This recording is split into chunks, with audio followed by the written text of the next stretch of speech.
మిత్రులారా, యాక్చువల్గా Telangana licence surveyor అయినటువంటి బంగారయ్య గారు నాగర్ కర్నూలు వాస్తవ్యులు నాగర్కర్నూలు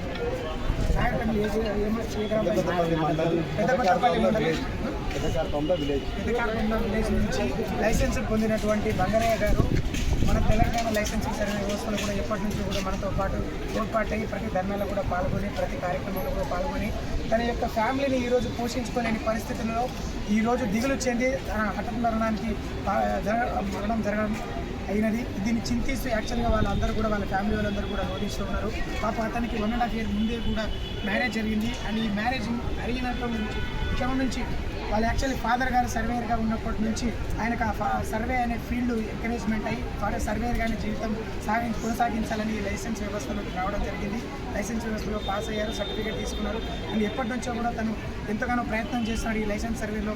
తనకు కూడా ఒక పూర్తిగా లైసెన్స్ వచ్చి మన ఉద్యోగంగా చేసి తన ప్రాంతంలో ఉండి తన ఫ్యామిలీని పోషించుకుని ఎంతగానో ప్రయత్నం చేశారు.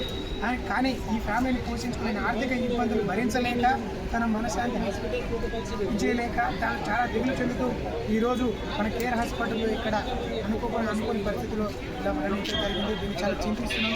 ఈ వ్యవస్థలో ఇలాంటి పరిస్థితులు మళ్ళీ ఇంకెవరికి రాకుండా ఉండడం కోసం అండ్ మన బంగారయ్య గారి కుటుంబాన్ని ఆదుకోవాలని చేసి ప్రభుత్వం నుంచి ప్రభుత్వ ఉద్యోగం ప్రకటించాలని చెప్పేసి అండ్ ఈ బంగారయ్య ఫ్యామిలీని ప్రభుత్వం ఆదుకోవాలి. జరిగినటువంటి పరిస్థితులను మొత్తం పరిగణలోకి తీసుకొని ఇమ్మీడియట్లీ వాళ్ళకి న్యాయం జరగాలి అండ్ బంగారయ్య ఫ్యామిలీ వాళ్ళకి కూడా న్యాయం జరగాలి. అండ్ వాళ్ళ యొక్క ఫ్యామిలీలో పాపం వాళ్ళ భార్య గారు 1.5 year ముందే ఇదైంది. మ్యారేజ్ అయిన తర్వాత నుంచి కూడా పాపం వాళ్ళు కనీసం హాస్పిటల్లో వచ్చి పేమెంట్ కూడా కట్టుకోలేని పరిస్థితుల్లో కూడా ఇది తీసుకొచ్చి వాళ్ళకి దక్కించుకోవడానికి ఎన్నో ప్రయత్నాలు చేసినా కూడా ఇది జరగకపోవడం చాలా బాధాకరమైన విషయం.